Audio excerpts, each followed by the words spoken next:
The cyanotype process was invented by Sir John Herschel in 1842, but it was first used for nature prints by Anne Atkins in 1843 for her book of algae specimens.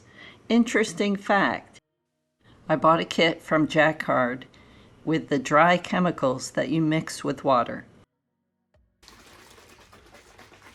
After you shake them up real good, you let them sit for 24 hours. At this stage, you want to mix only what you're going to use right away. So I just used a measuring spoon and did 1 teaspoon of each.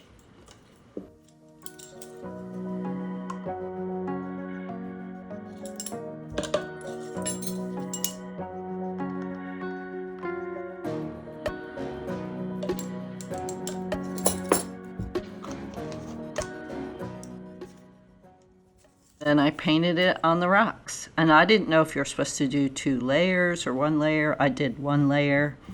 And you'll see at the very end I made a mistake on the small rock. I didn't let it dry naturally. I got impatient. There was a puddle. And so I used a hairdryer on it, which I think pushed the liquid away from a certain spot and didn't let it seep into the rock. So don't make that mistake. Just let it dry. Now the important part is they need to dry in the dark. So I put them in a cardboard box. When you're out in the sun, the chemicals are being exposed to light, so you want to work quickly. And I used nature things that I had already pressed, but then I put a piece of glass on top of it. Now I chose specific rocks that were flat so that I could do this. Now you set a timer. So when I've done it with the paper that comes pre-treated, it happens pretty quickly and you can kind of watch it. This, I couldn't notice that it was changing.